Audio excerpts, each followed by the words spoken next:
Assalamualaikum warahmatullahi wabarakatuh. Kami, guru kelas 2 SD Muhammadiyah 11 Surabaya, akan mempersembahkan sebuah video pembelajaran Tema 6, subtema 2 tentang hewan dan tumbuhan di sekitarku. Kali ini kita mengunjungi Taman Flora. Kita akan bermain sambil belajar.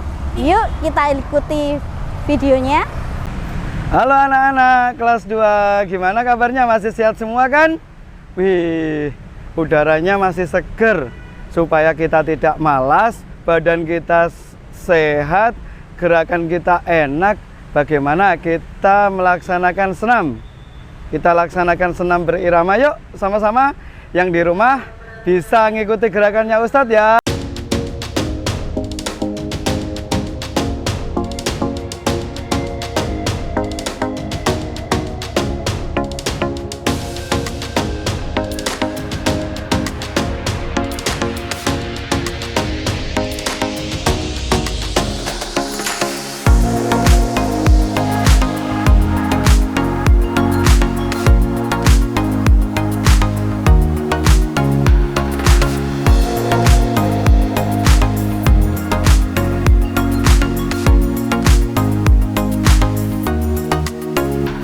Samsul, ya. Habis senam sehat kan badannya? Sehat, nah, ya. sekarang kita jalan-jalan keliling taman tuh. Melihat, lihat Pak, ada apa itu Pak? Rusa. Wih, ada rusa. Rusanya bertanduk. Banyak sekali. Iya Pak ya? Iya. Coba, anak-anak tahu rusa nggak? Nah, ini masuk pembelajaran kita. Rusa yaitu gimana cara geraknya rusa Pak? Bapak tahu nggak? Tahu. Gimana Pak? Ada yang bisa berjalan, ya. juga ada yang berlari dan melompat. Iya, rusa itu ya tuh tengok nak, jalan. Kadang rusanya juga kalau dikejar harimau dia lari, tapi kadang juga dia lompat. Nah, itu gerak dari hewan. Ada contoh lagi, kelinci. Ayo anak-anak, tahu nggak gerakannya kelinci? Pak Samsul tahu? Tahu. Gimana Pak caranya? Ada yang berlari dan ada yang melompat. Iya, pasti anak-anak di rumah ada yang memelihara kelinci dan mengamati gerakannya. Tapi ada hewan yang dicintai Rasulullah. Hewan itu sering ada di rumah Pak. Namanya kucing. Nah, kucing. Ya. Kucing juga gerakannya sama kayak apa itu Pak? Ya, berjalan, berlari juga melompat. Iya, lari mengejar tikus untuk mendapatkan mangsanya. Nah, itulah anak-anak gerak dari apa itu hewan di sekitar kita, yaitu dengan cara berjalan, berlari, dan kadang melompat. Mari kita beri makan rusa. Assalamualaikum warahmatullahi wabarakatuh. Anak-anak yang Ustazah sayangi, kali ini Ustazah akan menyampaikan materi tentang huruf kapital. Dulu anak-anak sering menyebutnya dengan huruf besar. Tolong ya, setelah ini kalian tidak lagi menyebutnya sebagai huruf besar tapi huruf kapital. Kalau dulu anak-anak menyebutnya huruf kecil, kali ini anak-anak menyebutnya dengan huruf non kapital. Paham sayang? Baik, Ustazah lanjutkan. Yang pertama, Ustazah mau menyampaikan tentang penggunaan huruf kapital. Yang pertama digunakan untuk menulis nama orang. Ambil contoh, Budi. Nah, bedanya kalau ini B kapital, kalau ini B non kapital. Jadi untuk menulis Budi, bentar Ustazah cari RS U ya, sebentar ini U-nya. Budi,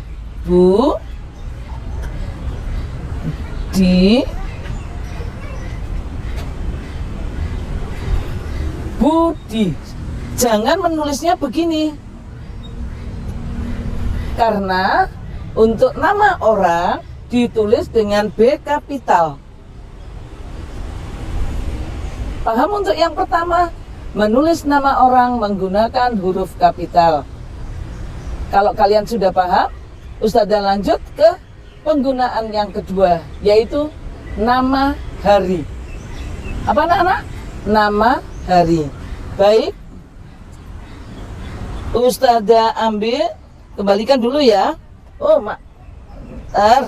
Jatuh.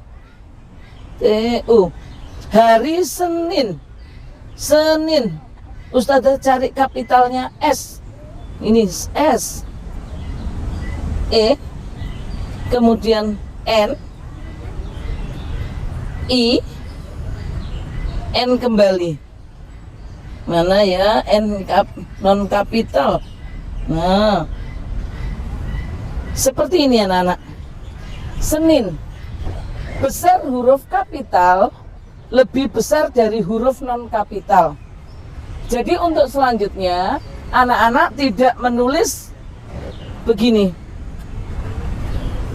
Keliru ya, kurang tepat kalau S-nya non kapital. Untuk nama hari ditulis dengan kapital. Ustazah ulang kembali. Yang pertama, huruf kapital ditulis untuk menulis nama orang. Yang kedua, digunakan untuk menulis nama hari. Paham? Ustazah lanjut yang ketiga. Sebentar, Ustazah ambil N. Coba yang sekarang nama bulan.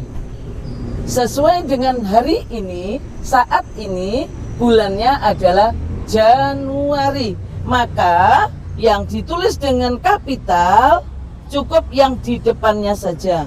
J A N. Bentar, Ustazah cari N-nya. Januari. Coba geser ya. Janu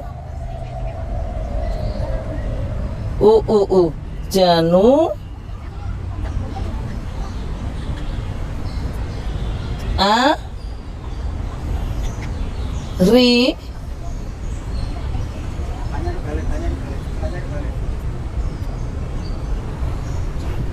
perhatikan Januari. Yang ditulis kapital cukup awalnya saja. Januari. Yang ditulis dengan kapital cukup huruf J saja. Baik, Ustazah ulang kembali. Huruf kapital digunakan satu, menulis nama orang. Dua, huruf kapital digunakan menulis nama hari. Yang ketiga, digunakan untuk menulis nama bulan. Cukup di awalnya saja ya nak. Nah sekarang untuk yang keempat, digunakan untuk menulis judul buku. Untuk apa nak? Judul buku, judul karangan selalu menggunakan huruf kapital. Ustazah ambil contoh. Ustazah kembalikan ya dulu ya. A N K L M N A U R I. Ustazah ambil contoh hewan piaraan. Kucingku yang lucu. K. Kucingku yang lucu. Maka huruf kapital ku. U-nya di sini, C-nya kucing, N-nya kucing, G, K, U kembali, kucingku. Nah, perhatikan, selalu diawali dengan kapital. Kucingku yang lucu. Y mana Y? Cari ya. Atau kucingku lucu, kepanjangan nanti nggak cukup ya nak. KL, bentar. KL, oh ini kucingku lucu. Maka awal kata L U C U ya. Perhatikan. Yang keempat adalah menulis judul, baik itu judul buku, judul puisi, judul bacaan, setiap kata harus diawali dengan kapital. Kucingku lucu, K-nya kapital, L-nya kapital. Sementara huruf-huruf yang lain menggunakan huruf non-kapital. Coba kita ulang kembali. 1. Menulis nama orang. 2. Menulis nama hari, menulis nama bulan, dan menulis nama judul. Itu yang dapat Ustazah sampaikan hari ini. Mudah-mudahan anak-anak paham dan selanjutnya anak-anak menjadi lebih mengerti dan lebih pandai untuk menulis huruf kapital. Hai anak soleh-soleha, apa kabar? Hari ini saya dan Ustazah Sri akan menerangkan tentang cara menimbang untuk menentukan ukuran berat benda. Oke, Ustazah Sri, timbangan itu ada beberapa macam. Coba Ustazah Sri sebutkan timbangan apa saja ya? Salah satunya yaitu timbangan kue. Biasanya timbangan kue itu dibuat untuk menakar bahan-bahan dalam pembuatan kue. Contohnya tepung terigu, gula, mentega. Dan yang kedua yaitu timbangan pasar. Salah satu contohnya seperti ini anak-anak. Timbangan pasar bisa disebut juga dengan timbangan bebek. Kenapa dinamakan? Karena mulutnya agak ke depan. Yaitu biasanya di pasar biasanya digunakan untuk menimbang telur, beras, gula, minyak goreng, dan lain sebagainya. Di samping yang sudah Ustazah Sri sebutkan, ada juga timbangan digital. Timbangan ini memerlukan listrik untuk penggunaannya. Timbangan ini banyak kita temui di supermarket. Misalnya untuk menimbang sayur, buah, dan daging. Selain itu juga ada timbangan duduk.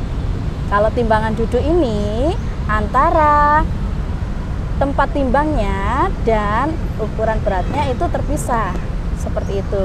Timbangan duduk ini dipakai untuk menimbang hasil perkebunan ataupun hasil sawah, misalnya beras. Timbangan ini bisa dicapai hingga 300 kg. Seperti itu ya anak-anak. Coba sekarang kita main timbangan dulu ya bersama Ustazah Sri. Kebetulan tadi kita beli buah jeruk dan buah salak. Kita timbang buah salak dulu ya anak-anak. Coba Ustazah Sri. Berapa kilo Ustazah ini tadi belinya? Tadi kata orangnya sih 1,5 kilo. Coba Ustazah Sri. 1,5 kilo. Ya, ini 1,5 kilo ya anak-anak ya. Sedangkan ini 1 kilo. Ya, coba Ustazah Sri. Nah, ya seperti ini. Sudah pas ya. Alhamdulillah Ya, benar. alhamdulillah. Sudah pas Coba timbangannya. sekarang kita timbang jeruknya Ustazah. Iya Ustazah. Nah, Berapa kilo Ustazah? 1 kilo. 1 kilo. Ya, Ya. seperti ini. Alhamdulillah Oke. jeruknya 1 kilo. Lah ini Ustazah Sri, tadi ada sisa kacang panjang. Oh, iya, Coba Ustazah. tinggal berapa sisanya ya? Ternyata Mungkin. pas Ustazah. 100. Berapa on? 100 gram ya 100 anak-anak gram, ya. anak-anak. Ya. Oke. Baik. Bagaimana? Sudah cukup paham dengan materi tentang timbangan dan alat ukur berat benda? Yuk kita lihat tayangan berikutnya. Wah, enak nih kayaknya Ustazah Sri jeruknya. Coba kita Ustazah. cicipi ya. Ayo. Beli di mana ini tadi Ustazah? Beli di jalan tadi loh, Ustazah Sri. Iya. Kelihatannya menggoda. Enak Bu Sri sama Ustazah Ira. Jeruknya. Iya, Ustazah Anis enak. Mau, Mau Ustazah? coba? Silakan. Mau sih mau. Loh, tapi buahnya kok gini Ustazah? Oh, iya. Maaf. Tadi keasikan ngobrol. Oh Terima iya, kasih banyak ya, iya. Ustazah. Halo anak-anak. Ada beberapa hal yang perlu kalian perhatikan saat berada di tempat bermain. Apa aja? Yuk, kita lanjutkan penjelasannya. Halo anak-anak, apa kabar? Ustazah mau tanya nih, apa yang kalian lakukan ketika kalian sedang berlibur? Apakah kalian pernah pergi ke taman bermain seperti yang ada di belakang Ustazah nih? Ada taman bermain. Kemudian, apakah kalian tahu ketika kalian berada di taman bermain, kalian harus menjaga kewajiban dan juga hak kalian. Bisa sebutkan hak dan kewajiban kalian saat ada di taman bermain? Iya, pintar sekali. Itu merupakan salah satu hak dan kewajiban saat kalian ada di taman bermain. Kalian ketika ada di tempat bermain, kalian harus merawat tempat bermain tersebut. Kemudian selanjutnya, kalian tidak boleh membuang sampah sembarangan. Buanglah sampah pada tempatnya. Karena pasti di tempat bermain itu selalu disediakan tempat sampah yang ada di mana-mana dan udah dijangkau untuk kalian. Ustazah kasih contoh. Bisa ditiru. Dadah, Assalamualaikum. Alhamdulillah ya Ustazah Ira, hari ini pembelajaran kita sudah selesai dan kita bisa kembali ke sekolah. Ustadz harap kalian dapat memahami pembelajaran ini dengan baik. Tetap jaga kesehatan, semangat belajar, dan sampai jumpa di video pembelajaran selanjutnya. Wassalamualaikum warahmatullahi wabarakatuh.